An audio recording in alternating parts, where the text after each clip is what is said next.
The clink of a wine glass can sound like a death knell. I remember the chill crawling up my spine, the way my fingers tightened around the linen napkin in my lap. 30 years, and he looked at me like a stranger as he raised his glass. Not to me, but to her. That was the moment something inside me snapped, and something else was born. If you've ever given your life to someone who thought they could erase you with a smile, this story is for you. Subscribe to the channel and tell me where you're watching from. You'll want to see how this ends. They always dim the lights in those expensive restaurants. I guess to make you forget the price tags on the menu, or maybe to make betrayals easier to digest. I was staring at the flicker of the candle between us when he lifted his glass. Mark, my husband, my partner, my entire goddamn life for the past 30 years. To new beginnings, he said, smiling like the smug bastard he's always been. Only I hadn't seen it before. That smile used to mean love, safety, home. Now, it just meant war. Erin, seated just a little too close beside him, let out a breathy laugh and reached for her water. Her fingers grazed his arm like it was second nature. I caught the way she looked at him, the way her other hand settled protectively over her belly. "I'm pregnant," she said, eyes glinting. There was a pause. Not in the room. The waiter was still pouring wine. A couple nearby was laughing. But in me, something deep inside me twisted like it was being wrung out. Pregnant. Mark's eyes didn't flicker once toward me. He stayed locked on Erin. Proud, pleased, like he had just won a prize. I didn't cry, didn't scream. Instead, I smiled. Slow, small. The kind of smile that takes effort when your hands are shaking under the table. Because I already knew. I knew about the bank transfers, the business dinners that turned into hotel reservations, the way she had started calling him M in text messages that I wasn't supposed to see. I knew, and I had spent the last 6 weeks preparing. I lifted my glass too. To new beginnings, I said softly, my voice clear, steady, and venom-laced. Mark turned to me then, finally. That smugness faded a touch when he met my eyes. "I emptied the joint accounts this morning," I said, still smiling, "froze the business assets, and filed for divorce." You could have heard a pin drop. The waiter blinked. Erin's mouth opened slightly, like a fish gasping for air. And Mark, for the first time in decades, looked truly, undeniably confused. "I hope you both enjoy your new beginning," I added, setting my napkin gently on the table. Then I stood. I remember every step I took away from that table, my heels tapping against the marble, the hostess blinking at me as I passed, the scent of marinara lingering in the air, the tiny mark on the carpet near the entrance where I had stood for our anniversary dinner the year before, waiting for him to arrive late, again. Funny the things your brain clings to.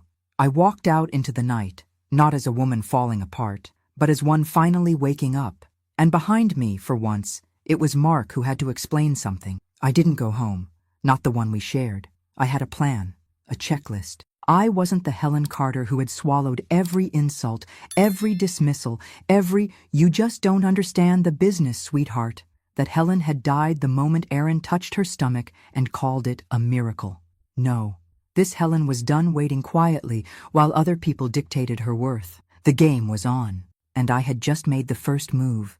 The silence in the car was suffocating, not because of noise, there wasn't any, but because of memory. Every inch of that black leather interior reminded me of Mark, of us, of who I used to be. I gripped the steering wheel tighter than I needed to, my knuckles pale against the dark. My hands were shaking, not from fear, but from the adrenaline, from rage, from 30 years of swallowing things I should have screamed. 30 years. I remember the first day we moved into our home in Pasadena, the way the morning sun hit the porch, the smell of paint still fresh on the kitchen walls. I made us coffee in a machine we couldn't afford. Mark kissed my cheek and said, "One day this place will be full of memories." He wasn't wrong, but none of those memories were mine. I gave him everything. I gave up my own dreams to build his. I was a damn good interior designer, had a few small clients back in. One of them was featured in Sunset magazine, but Mark said his business needed focus. "You're the rock," he told me. "You keep everything running." So I did. I managed the books before we could afford an accountant. I hosted the clients, smiled through endless dinners where I was introduced as Mark's wife and little else. And I believed that was love. I believed it because I had to. Because if it wasn't, then what the hell was all of this? The week after our 10th anniversary, I miscarried. I never told anyone, not even him. He was away on business, and I figured, why burden him with something already gone? I carried that alone, like so much else. Just like I carried the weight of a house, a marriage, a life that he barely showed up for. I pulled into the motel just outside Glendale. Not glamorous, but clean, efficient, anonymous. I had paid in cash that morning. The clerk didn't even look up when I asked for the key. Good. Inside the room, I sat on the edge of the bed and finally let the tremors pass through me. My legs felt like jelly. My mouth was dry. My heart, it was hammering like I'd just escaped a burning building, because I had. The phone on the nightstand buzzed. Mark, missed calls. I didn't answer. I wouldn't. Not tonight. Instead, I reached into my bag and pulled out the folder I had prepared. Labeled in neat black marker, contingency plan, HC, bank statements, asset transfer forms, power of attorney revocation, business contracts with my signature, and clauses he never bothered to read. I'd written those myself. Funny thing about being the silent partner. No one notices when you hold the pen. I opened the laptop and checked the wire transfer one more time. Clean. Timed perfectly. The business accounts were frozen under the emergency fraud clause I initiated with the bank that morning. Mark would wake up tomorrow to an empire in stasis. Untouchable. Useless to him without me. I stared at the screen, but I wasn't really seeing it. My brain drifted to that moment in the restaurant. Erin's smug little smirk. The way she rubbed her belly like it was some kind of trophy. My stomach churned. She was barely older than our goddaughter. Hell, she was supposed to be our goddaughter. And that's when the memory hit me like a freight train. It was Erin's 6th birthday. She had been so shy, hiding behind her mother's skirt. Mark had crouched down, handed her a pink bear and said, "She looks just like you did, Helen, at that age." I remember laughing, thinking it was sweet. Now that sentence tasted like bile in the back of my throat. My head began to throb. I closed the laptop, leaned back, and stared at the ceiling. One of those ugly motel ceilings with bumps like dried toothpaste. But at least it was mine. This room, this moment, this choice, I was alone. But for the first time in decades, that didn't feel like a punishment. It felt like power. The next move would take courage. I needed to look deeper into the finances, into Erin, into that contract I found with her name on it from 15 years ago. There was more under the surface. I could feel it. And I wasn't going to stop until I uncovered every filthy secret Mark Carter had buried. He thought I'd leave quietly. He had no idea who I had become. I was never the type to snoop. That's what I told myself every time I ignored the gut feeling. Every time I pushed away the discomfort gnawing at the edges of my sanity. But now I moved like a woman with nothing to lose. Because I didn't. It was a.m. when I unlocked the storage unit Mark never thought I'd remember. One of those anonymous cubes on the outskirts of town. Bare, fluorescent lit, silent except for the occasional rattle of distant pipes. The code hadn't changed. Of course it hadn't. He never expected I'd be the one using it. The key turned with a dry, metallic click. Inside, boxes, file drawers, a spare office chair with one leg taped. Mark always said it was his overflow. He treated it like a graveyard for old invoices and manuals, but I knew better now. I pulled on gloves. I'd watched enough crime dramas in the background while folding laundry to know, always wear gloves. Not for crime, for cleanliness, for detachment, for control. The first few boxes were useless. Tax folders from client intake forms, old brochures. But the fourth box down. Something was different. Newer folders, labeled in Erin's handwriting. She had bubbly round letters, little hearts over her E's. Of course she did. I flipped open one marked Consulting. Inside, copies of wire transfers, not from the business, from a personal account I didn't recognize, payments made out to her. Thousands, monthly, regular, and each one signed by Mark. I took a photo with my phone, then another, and another. I kept digging, and that's when I saw it, buried in a manila envelope with no label. A contract, dated August. A consulting agreement for Erin Wallace, claimed she'd be advising on branding and investor relations. There was a clause, a very specific clause. In the event of dissolution of the firm or the incapacitation of a founding partner, Ms. Wallace will be entitled to a % equity stake, guaranteed. My blood turned to ice. 30%? That clause wasn't in any version I had drafted. Not one. I would have remembered. I did remember. I handled every legal update until anything after that, sure.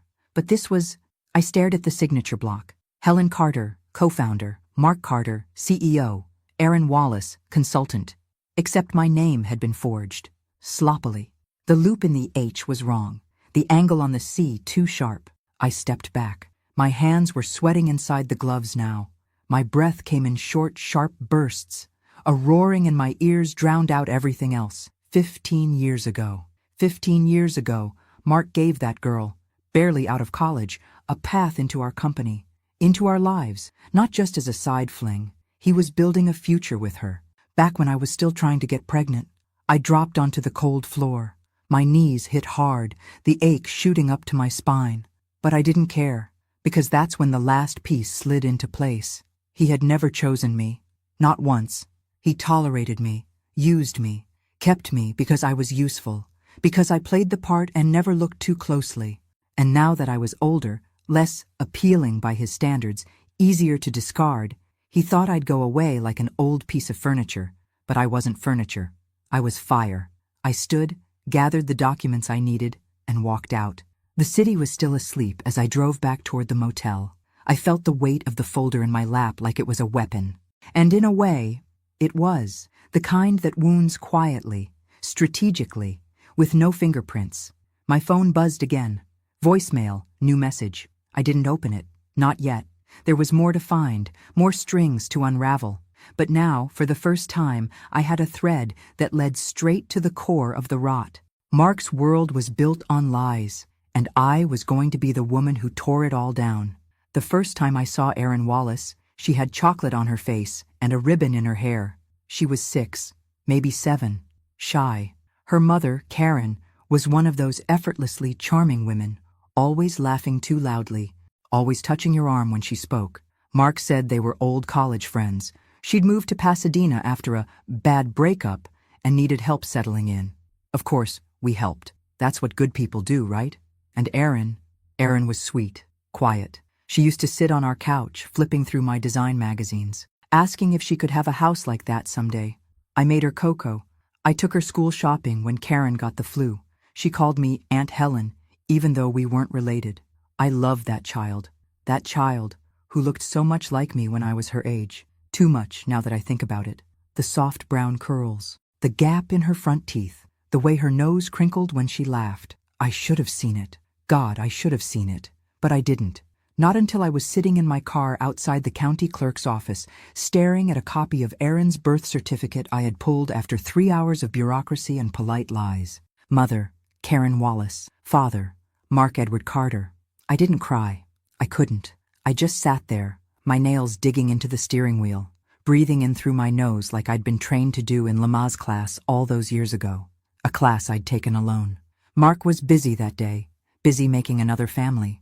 I laughed, a sharp, bitter sound that filled the car, a sound that didn't belong to me, not the me I used to be, that Helen, the one who trusted, who believed, who bent without breaking, was already dead. This was a funeral now, and I wasn't mourning my marriage anymore. I was mourning me. My entire adult life had been wrapped around a lie with dimples and a giggle and big brown eyes. I raised my husband's daughter, not out of forgiveness or redemption, out of ignorance, out of faith. Mark let me hold that girl in my arms, let me buy her birthday gifts, let me believe we were doing something good, when all along he was laughing behind my back. And Erin? She knew. I saw it now. The looks, the small condescending tone she used with me in meetings once she joined the business, the way she called me Helen like it was a placeholder instead of a name. She had played along, waited in the wings. She had watched me give up my life piece by piece, and never said a word. And now she was pregnant, with the second child Mark never gave me. I drove to my sister's house that night. Linda didn't ask questions. She opened the door, handed me a glass of wine, and let me collapse on her couch. She knew something was coming. She always did. I need to show you something, I told her. I laid out the documents on her dining table, the forged contract, the bank transfers, the birth certificate.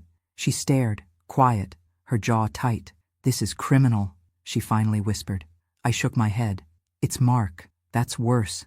No one ever believes you when it's someone like him. We sat in silence. The clock ticked. Her dog snored. Then Linda looked me in the eye. So what are you going to do? That was the question, wasn't it? Not if I do something. But what? I was done surviving. Now I would start strategizing. I leaned back in the chair and smiled for the first time in days. A cold, measured smile. I'm going to take everything he built and make him watch me do it. Because love didn't destroy me. He did.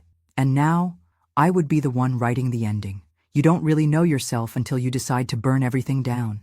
The morning I filed the paperwork, the sky over Pasadena was an impossible blue. One of those crisp, cloudless California days that feels like it's daring you to stay angry. I walked into the courthouse at 8 a.m., heels clicking on tile, folder in hand, not a single strand of hair out of place. People looked at me like I was someone's assistant, a retiree, maybe a judge's wife. No one saw the grenade I was carrying. Divorce petition. Helen Carter, Veers Mark Edward Carter, emergency asset freeze application, signed and notarized corporate injunction, per clause, 14C of the founding agreement. His signature right there, back in, smug as ever. I had the power. I just needed to wield it. The clerk didn't blink.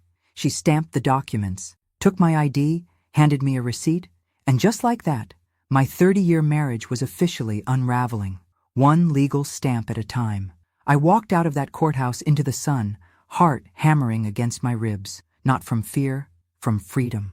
Back at the motel, I made 2 calls. First, to the bank. I confirmed the freeze on our joint accounts, business accounts, and the executive card I knew Erin had been using for her company dinners. Second, to Mark's lawyer. I didn't ask to speak to him. I left a message. This is Helen Carter. As of a.m. this morning, I've filed for divorce and enacted Clause 14C. Please advise your client to retain separate counsel. Oh, and tell him to check his wallet. He'll find it's lighter. Click. Then I waited. Didn't take long. At 1, my phone rang. Blocked number. I picked up and said nothing. Helen? His voice. God, that voice. I used to fall asleep to it, warm in our bed. Now it sounded like static. Where the hell are you? He snapped. I smiled. Someplace where I don't have to look at you. You froze the accounts. What are you thinking? Are you having some kind of breakdown? No, Mark. I'm finally having a breakthrough. Silence. I imagined him pacing, running a hand through his thinning hair, looking around that big house we built together, the house I designed, painted, filled with laughter, pain, silence. I have a child on the way, he hissed, like it was a threat. I almost laughed. Then I suggest you figure out how to support her, because the money's not coming from me. You can't do this. You don't know what you're doing. That did it. I dropped my voice low. I know exactly what I'm doing. I'm taking back my life. Every dollar, every piece of dignity, every hour I spent shrinking so you could shine. Jesus, Helen, stop. No, you don't get to talk now. You had 30 years. I was loyal. I was quiet. I gave up everything. You gave me lies. You made me raise your child while you laughed behind my back. And now? Now you're going to learn what happens when the woman you underestimated decides she's done. I hung up, and I didn't cry. I packed my things from the motel, moved into a short-term rental in Glendale, something with clean lines, sunlight, and no memories. I bought new sheets, new towels, a coffee machine with just 1 cup, mine. Then I sat on the floor with a glass of wine and watched the sky turn from gold to dark, like someone had pulled a curtain over the world. And I breathed, not shallow, not anxious, free. For the first time in 3 decades, I didn't have to ask anyone if they wanted dinner, or worry if I'd used the wrong tone at some business function, or tiptoe around a man whose ego filled every room.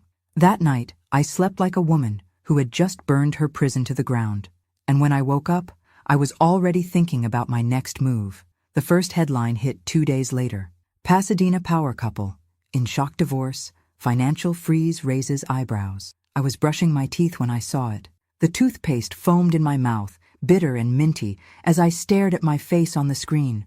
Grainy, cropped from some charity gala years ago. Standing beside Mark, smiling, holding a glass of champagne.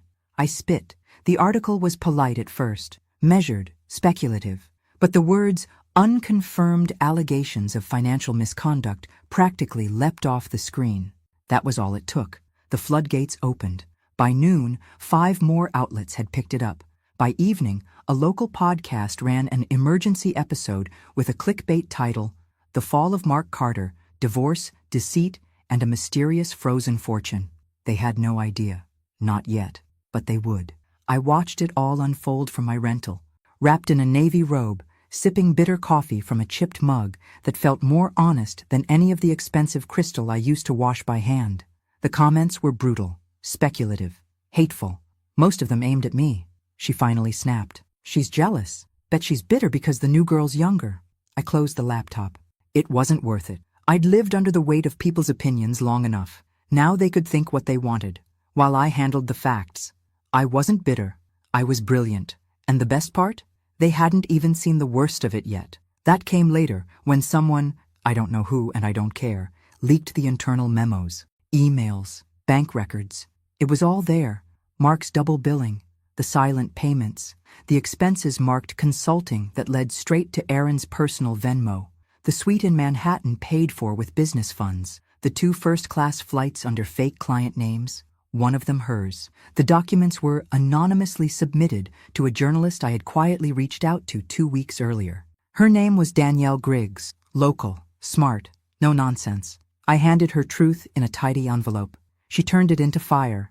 The headline that changed everything dropped on a Thursday morning. Inside the Empire, Mark Carter's web of lies and the woman who brought him down.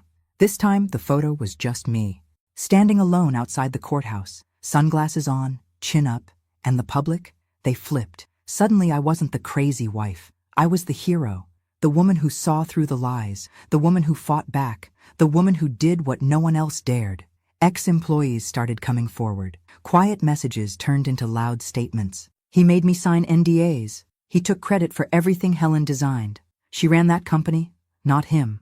I didn't respond to any of them. Not publicly. Not yet. But the tide had turned. Mark tried to fight it. Of course he did. He went on camera with some tired press release and a lawyer who looked like he'd rather be anywhere else. She's unstable, Mark said. She's retaliating. That night, I got a message from an old friend I hadn't heard from in years. Unstable? You mean unshakable? I'm so proud of you. And then another. Finally, someone shut that arrogant bastard down. Erin vanished from social media within hours. Her LinkedIn quietly updated to seeking new opportunities. Her friends deleted old posts. Her influencer account, gone. I almost felt bad. Almost. But then I remembered her at the dinner table, hand on her belly, eyes glittering, smirk curling the corner of her mouth. She knew. And she wanted me to sit there, to accept it, to vanish quietly while they built their new beginning. No, not this time. They didn't get to write the ending. I did, and I was just getting started.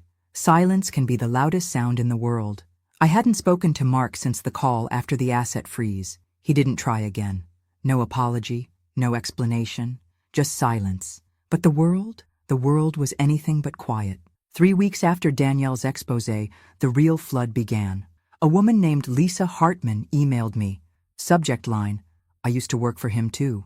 Then another, then 5 more, then 32. Receptionists, interns, accountants, women, men.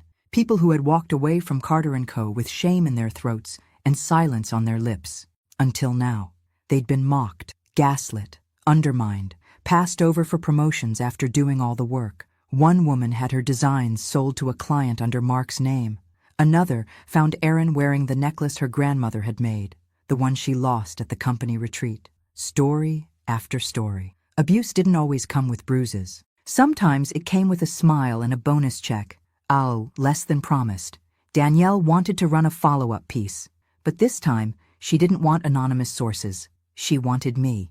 No camera, I told her. Not yet. She agreed. We met at a cafe in Silver Lake, small enough to be invisible. She wore jeans and a leather jacket. I wore the calm of a woman who had walked through fire barefoot. Her recorder sat between us. Why now? She asked. I stared at the steam rising from my tea. Earl Grey. No sugar. Because I was tired of being erased, I said. We talked for 2 hours. I told her everything, except the things I still needed to keep close. Some knives stay sharper when hidden. When the second article dropped, it didn't just trend. It roared. Helen Carter Speaks, A legacy built on silence and the woman who refused to stay quiet. They used a photo of me walking into the courthouse this time. Alone. Determined. No sunglasses. No fear. I was done hiding. That week, I received an email from a woman named Ava Klein. Lawyer. Harvard. Fierce. She had been following my story, and she had an idea. "We start a foundation," she said, "for women rebuilding their lives after financial and emotional abuse. We call it the Carter Clause, and we make sure no woman signs her name away again without knowing exactly what it means." I said yes. I didn't even blink. We launched with a GoFundMe that hit pause in hours. CBS called, then NPR. Then someone from Netflix left a voicemail I still haven't returned. Mark's response? A pathetic attempt at a countersuit. Defamation, emotional distress, loss of business reputation. The judge tossed it in less than 10 minutes. Turns out when you have proof, emails, contracts, signatures, it's hard to argue with the truth. His last ally, a corporate partner named Greg Tolliver, issued a public statement distancing himself from Mr. Carter's conduct. Translation? He saw the ship sinking and grabbed the last lifeboat. Erin tried to resurface with a tweet about healing and protecting her peace. It was ratioed into oblivion. People had seen enough. They had heard enough. And now they were listening to me. Not the wife, not the accessory, not the shadow in the room. Me, Helen Carter, the woman no one saw coming, and the woman who would never be invisible again. She died believing I would be taken care of. Eleanor Carter, Mark's mother, wasn't perfect, but she treated me with something resembling affection, the old-school, apron-wearing kind. She sent me handwritten birthday cards every year, even when Mark forgot. She taught me how to make her lemon bars from scratch, called me her girl, and hugged me tighter than my own mother ever had. She also died 2 months before the divorce. Mark said she left everything to him, to keep things simple. I didn't question it then. I was still clinging to scraps of trust, still hoping I was wrong. I wasn't. The call came from her attorney, Mr. Arlo Finch, a man who looked like he'd been cut from granite and never heard of smiling. "I'm sorry, Mrs. Carter," he said, then paused. "I suppose it's Ms. now." "Just Helen," I told him. He hesitated. "There's something you should see. I'm sending over the original will and the amended version Mark brought in 6 weeks before Eleanor's passing."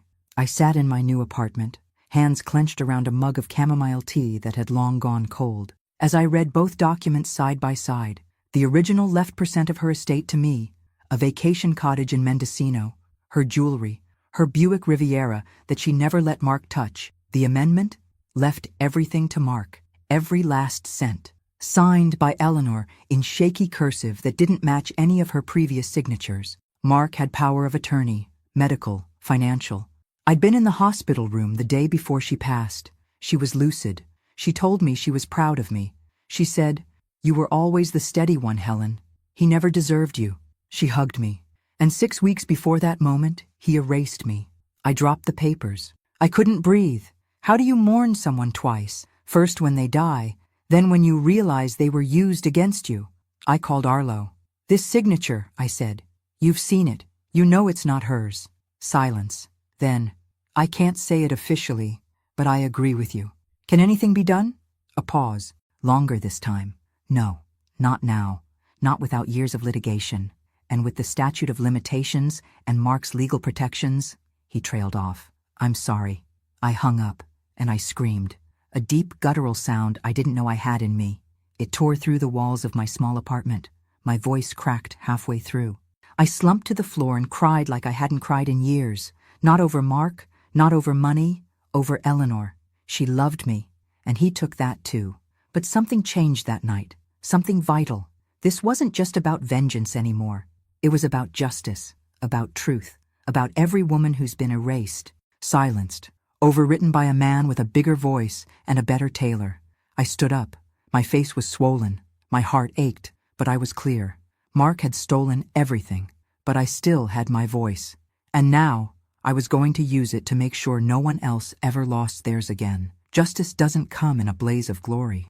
It comes in paperwork, in deadlines, in the cold, precise language of people who have seen too many lies to flinch anymore.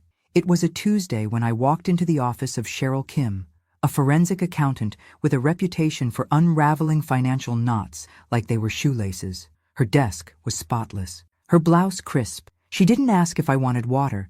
She asked for evidence. I handed over 2 flash drives and a folder labeled Personal Hell Volume. Mark Carter, I said. Let's see what he's really worth. She started working before I even finished the sentence. For weeks, we dug, quietly, carefully. We found shell companies, misreported earnings, undisclosed payments masked as charitable donations, private expenses charged to corporate accounts, luxury hotel stays, jewelry, a double-A, massage chair for Aaron's condo in Manhattan. He thought I wouldn't notice. He forgot I used to balance those books. Cheryl's final report was a bomb in a manila envelope. I sent it to the IRS with no fanfare. No note. No need. 3 weeks later, Mark Carter received a federal audit notice, and the silence that followed was delicious. The headlines came next. Feds launch probe into Carter & Co. Fraud allegations surface. From boardroom to courtroom. Mark Carter, under investigation. He tried to call me. Of course he did. Blocked. Then came the text. 1 sentence. We could have handled this privately. I read it twice, then deleted it. Privately? He slept with a woman half my age, forged my name, rewrote my life, and erased me from his mother's will. There would be nothing private about this anymore. Erin, for her part, had gone quiet. Her influencer account was gone. The last I heard, she'd been let go from her consulting role after the audit froze the firm's payroll. She posted something vague on Instagram stories once. Black background, white letters. Sometimes you have to lose everything to find your truth. I screenshotted it. Because this was my truth. I had been a ghost in my own life. But now, I was the storm. Clients pulled out. Mark's speaking engagements were canceled. Investors withdrew. His name was poison in every email thread. And me? I was still angry. Still hollow in some places, still waking up in the middle of the night remembering the way he used to touch the small of my back in public like I was something to show off. But I was also standing taller. I drank my coffee slower. I walked down the street like I had every right to exist, because I did. I sat in a bookstore one afternoon, flipping through a memoir by a woman who'd left her husband after 35 years. The last line read, "They said I was broken, but they didn't realize I was breaking free."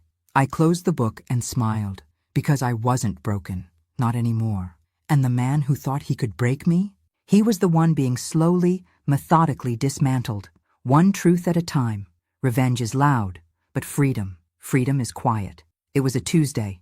No headlines that day, no lawsuits, no leaked emails, just the hum of my neighbor's lawnmower and the smell of fresh-cut grass drifting through my window. I was sitting at the kitchen table, my kitchen table. A simple one, solid oak, bought with my money, chosen for no one's taste but mine. The sunlight fell across it just right, and for a second, everything felt still, and that's when it hit me. It was over, not in the dramatic courtroom gavel kind of way, but in the quiet realization that I no longer woke up wondering where he was. I no longer scrolled through articles to see if my name had been dragged through the mud again. There was no Erin posting beach photos, no Mark pretending to be the victim, no calls from lawyers, just silence. And I didn't hate it. I didn't love it either. Not yet, but I was learning how to live in it. That afternoon, I walked down to the little cafe around the corner. It was the kind of place I would have skipped before, too casual, too small. Mark hated anything that didn't have valet parking and overpriced espresso. But now it was mine. The barista, a young man with tired eyes and a kind smile, recognized me. "You're Helen, right?" I hesitated. "Yes." He handed me my latte. "You're kind of a legend around here." I didn't know what to say. Then, as I turned to leave, a woman at the corner table waved me over. Late 40s, curly gray-streaked hair, tapping away at a laptop. "Sorry," she said. "I don't mean to intrude, but I'm with Reclaim Project. We help women over restart after divorce, financial abuse, things like that." She paused, then smiled. "We've been following your story. Would you ever consider speaking at one of our events?" My mouth went dry. I had nothing prepared, no speech. No platform, no fake smile to put on.